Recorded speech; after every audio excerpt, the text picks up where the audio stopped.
Abdullah Öcalan'ın 19 yıl boyunca PKK'yı yönettiği Suriye'den çıkması hem Abdullah Öcalan'ın hem örgütü PKK'nın kaderini değiştirdi. Özellikle Kuzey Kürdistan halkı bu tutuklamadan büyük ölçüde etkilendi. Peki gerçekten neler olmuştu? Abdullah Öcalan gerçekten PKK'nin ve kendisinin söylediği gibi büyük bir direniş göstermiş miydi? Abdullah Öcalan'ın tutuklanması gerçekten uluslararası bir komplo muydu? Yoksa Abdullah Öcalan'ın kendi hataları mıydı? Abdullah Öcalan nasıl tutuklandı? Uçaktayken gerçekten benim annem de Türk, devlete hizmet edeceğim dedi mi? Mahkemede neler söyledi? Bu yazı dizimizde bu soruların cevaplarını arayacağız. Suriye devleti uzun zamandır Türkiye devleti tarafından Abdullah Öcalan meselesi için tehdit ediliyordu. Suriye devleti Orta Doğu devletlerinin olası bir Suriye-Türkiye çatışması istemediğini biliyordu. Ayrıca Öcalan'ın Türk devleti ile olan ilişkilerinde özellikle 1993 sonrası kuşkulanmıştı. Öcalan da 1980'lerdeki kadar denetimlerinde değildi. Türkiye ile ateşkes arayışları vardı. Suriye bu durumu değerlendirerek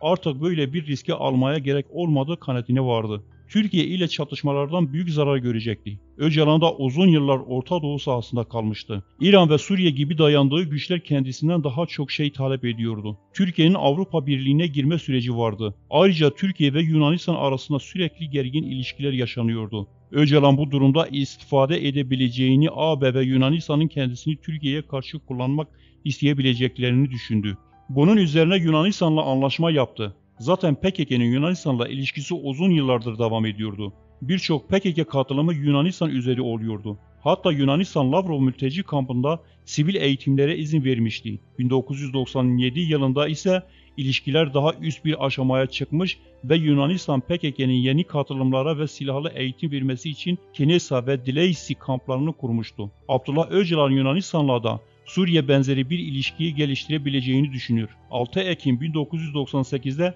eski Yunanistan'ın Ulaştırma Bakanı ve PASOK milletvekili Kostak Budavas bizzat Şam'a gider, Öcalan'la baş başa görüşme yapar. Bu görüşmeden sonra Öcalan 9 Ekim 1998'de Suriye Hava Yolları'na ait bir uçak ile Şam'dan Atina'da bulunan Helikon havaalanına gider. Öcalan bu yolculukta Abdullah Sarıkurt adında düzenlenmiş bir Türk pasaportu kullanmaktadır. Uçakta Öcalan'a Rozer'in kodlu Ayfer Kaya adlı bir militan ile Suriye istihbaratından 2 subay eşlik etmektedir. Subaylardan birinin Hafız Esad'ın çok yakın adamıdır. Fakat işler istenildiği gibi gitmez. Öcalan uluslararası önemli güçlerin hem terör listesinde hem de uyuşturucu kaçakçıları listesinde adı geçen bir örgütün lideridir. Avrupa ile ilişkili ülkelerin kendisini kabul etmesi zordur. Havaalanında Yunanistan istihbaratı EYP'nin başkanı Haralambos, Stavrakis ve Stavros Kalenderis ile görüşür. İstihbarat Başkanı Stavrakakis, Abdullah Öcalan'a seni dostumuz olarak görüyoruz. Fakat Yunanistan'a gelişinden Yunanistan hükümetinin haberi yoktur. Türkiye ile sınır komşusuyuz. Bu süreçte siz Türkiye'de çok kanlı eylemler yaptınız. Sizi almamız Türkiye ile savaşmamız anlamına geliyor der. Türkiye ile bir savaşa girmeye göze almayacaklarını ve İsveç'e gitmesinin en iyisi olacağını söyler. Öcalan bu öneriye şöyle cevap verir. İsveç'e güvenmiyorum. Daha öldürülen eski başbakan Olof Palme cinayetinden PKK'yı sorumlu görüyorlar. Benim için sorun olur. Madem böyle, o zaman ben Yunanistan'a siyasi iltica talebinde bulunuyorum. Yunanistan İstihbarat Servisi Başkanı cevaben der ki, iltica senin hakkın ama eğer iltica edeceksen tüm silahlı mücadeleyi ve savaşı sonlandırman gerekir. Öcalan'ın devlet sistemini anlayamadığını, bir bakan ve birkaç milletvekilinin devlet kararını değiştirebileceğini görüyoruz. Öcalan'ı Yunanistan'a davet eden devlet değil bir grup milletvekilidir. Bu da Öcalan'ın uluslararası siyasal sistem karşısında ne kadar bir haber olduğunu gösteriyor. Öcalan bunun üzerine Rusya'ya gitmek ister. Rusya parlamentosu Öcalan'a rasmi davetiye gönderir. Abdullah Öcalan Yunanistan'ın hazırladığı özel uçakla Rusya'ya doğru yola çıkar ve yanında uçakta bir Yunan yetkilinin de olmasını ister. Abdullah Öcalan'ın Moskova havaalanında Rus parlamentosu başkan yardımcısı Vladimir Jirinovski ile davetnameyi gönderen Alex Metrovanov adlı milletvekili karşılar. Parlamento Başkan Yardımcısı Jirinovski, Abdullah Öcalan'ı kucaklayarak hoş geldiniz der ve elindeki çiçeği ve kırmızı atkıyı Öcalan'a verir. 9 Ekim'de Moskova'ya inen Öcalan, burada Rusya parlamentosunun alt kanadı olan Duma'ya siyasi iltica talebinde bulunur. İltica talebi kabul edilir. Öcalan artık Rusya'da resmi bir ilticacıdır. Öcalan 33 gün Rusya'da kalır. Türk basını Öcalan'ın Rusya'da olduğunu yazmaya başlayınca Öcalan Rusya'nın artık güvenli bir yer olmadığını söyleyerek çıkmak ister. Zaten baştan beri Öcalan'ın amacı Batı Avrupa ülkelerine kendini atmaktır. Öcalan 33 gün sonra İtalya'nın başkenti Roma'ya gider. Gidişinde İtalya Başbakanı Massimo D'Alema's bilgisi vardır. 12 Kasım 1998'de Öcalan Leonardo da Vinci havaalanına iner. Öcalan bu süreci şöyle anlatır. İtalya'ya vardığımda dostluk beklerken tutuklandım. Mahkeme daha sonra tutuklanmayı kaldırdı. Ama çok sert bir abluka altında tutularak kaçırılmam için her yol denendi. Bana yaklaşımları da sert ve saygısızcaydı. Adeta bir suçlu muamelesi yaparak parmak izlerimi aldılar. Fotoğraflarımı çektiler. Öcalan İtalya'nın kendisine tavrından rahatsızdır. Halbuki 16 Kasım 1998'de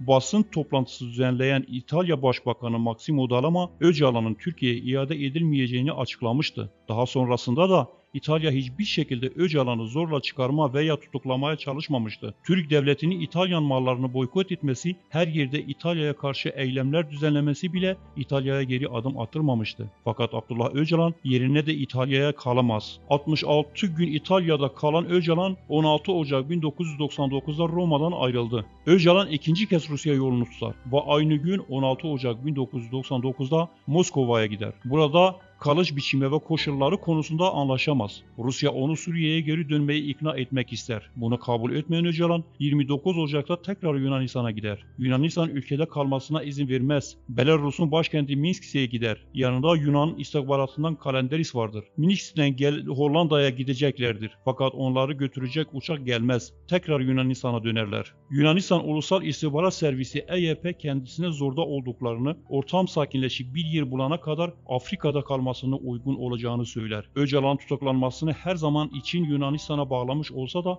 Yunanistan kendisine uluslararası güçler içinde en çok yardım eden güç oldu. Sürekli olarak pasaport ve özel uçaklarla hareket etti. Bunların hemen hemen hepsinde Yunanistan karşıladı. Mesela Kenya'ya yolculuğunda taşıdığı pasaport PKK sempatizanı olduğu bilinen Kıbrıslı ünlü bir gazeteci olan Lazaros Mavros adındaydı. Yine Yunan hükümeti tarafından kendisine verilmişti. Yunanistan'ın Öcalan'ı Kenya'ya göndermesindeki amaç Öcalan'ın Güney Afrika'dan iltica almasını sağlamaktı. Yunanistan Güney Afrika'da ile bu yönlü görüşmeler yapıyordu. Yalnız zaman zaman Öcalan ile Yunanistan arasındaki ilişkilerde gerginlik yaşandı. Zaten Kenya Öcalan'ın 130 günlük ülkeler arası gelgitlerinin son durağıydı. Çünkü artık buradan Türkiye'ye götürülecektir. Yunanistan Kenya'da o güne kadar olan olumlu tavrını değiştirir. Öcalan konusunu onu çok zorda bırakmaktadır. Bunda ABD'nin tavrının da etkisi vardır. Konsolosluktan çıkmak zorunda bırakırlar. Öcalan'ın yanında koruma görevi yapan eski bir kadın gerilla vardır. Bu kişi eşi ve çocuğu da PKK'de olan Dilan Kod adlı Şemse Kılıç'tır.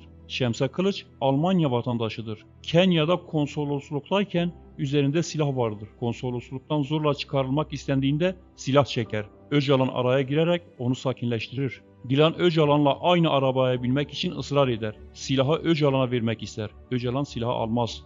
Daha sonra Öcalan bu durum için şöyle demişti. Bana silahı vermek istediler. Ben de klasik bir direniş beklediler. Hayır, oysaki ben Kürt ve Türk kardeşliği üzerindeki oyunu bozmayı tercih ettim. Oysaki silahı kendisine vermek isteyen kişi Şemse Kılıç da Öcalan'ın tutuklanacağını biliyordu. Silahı alabilirdi. Almadı. Ölümü değil, teslimiyeti seçti diyecekti. Öcalan Nairobi'deki Yunanistan Büyükelçiliğinden çıkınca artık yönünün Türkiye olduğunu biliyordu.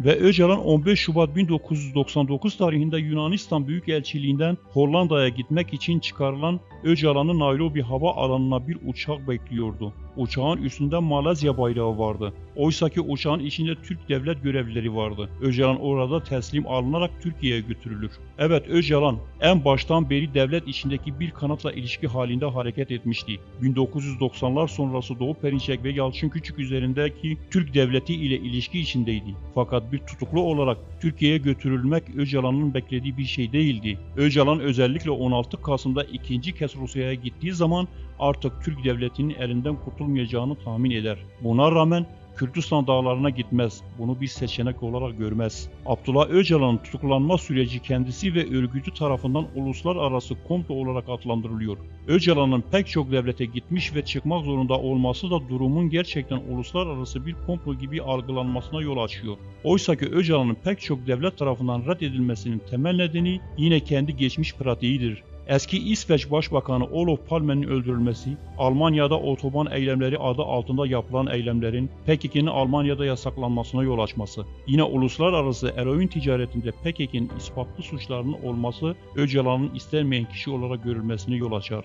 Buna Avrupa'da vergi vermeyenlerin PKK'liler tarafından vurulması, iş yerlerinin yakılması, muhalif Kürt birey ve hareketlere karşı şiddet kullanılması, kara para aklama ve benzeri kriminal suçlarla eklenince Öcalan'ın Avrupa'da kabul edilmesi zemini kalmamıştı. Öcalan ideolojik olarak da Avrupa karşıtı bir konumdaydı. Orta Doğu'daki Batı karşıtı İran ve Suriye devletlerinin himayesi altında 20 yıl yaşamıştı. Onlarla beraber Avrupa devletlerini emperyalist olarak değerlendirmişti. Şimdi ise kısa bir zamanda hiçbir şey olmamış gibi kabul edilmeyi bekliyordu. Yani ortada bir uluslararası komplo yoktu. Uluslararası düzeni bilmeyen bir Öcalan vardı. Kendisi örgütlü ve taraftarları Öcalan'ın eşi benzeri olmayan bir siyasal daha olduğunu düşünmektedirler. Oysaki Öcalan tüm dünyada işleri Suriye muhaberatı ile yürütebileceğini düşünmüştü. Devletlerin hukukunu, uluslararası tahammülleri ve sistem ile birey arasındaki farkı hiç hesaplamamıştı. Öcalan Şam'dayken 90'lı yıllarda yanına pek çok Avrupalı gazeteci, milletvekili ve yazar gelmişti. Öcalan bunların gelişlerini ve vaatlerini devletlerin vaatleri gibi algılamıştı. Ayrıca Öcalan'da patolojik bazı liderlik saplantıları ve hisleri vardı. Herkes tarafından onaylanma arzusu herkes tarafından onaylandığını düşünmeye ve kendini abartmaya götürmüştü. Ayrıca Öcalan siyasetin bir kuralını unutmuştu. Herkesi kullanmaya çalışanlar herkes tarafından kullanılırlar. Öcalan Suriye'de Türkiye, İran, Suriye devletlerinin hepsi ile ilişkiler geliştirmiş, hepsini kullanmaya çalışmış ama aynı zamanda kullanılmıştı. 9 Ekim'de başlayan süreç de böyleydi. Herkesin kendisine muhtaç olduğu ve onları kullanma arzusu koşulları görmesini engellemişti. Peki Öcalan uçakta kimleri gördü, nelerle karşılaştı? Türkiye'nin rolü neydi? İkinci videomuzda ise bunları işleyeceğiz.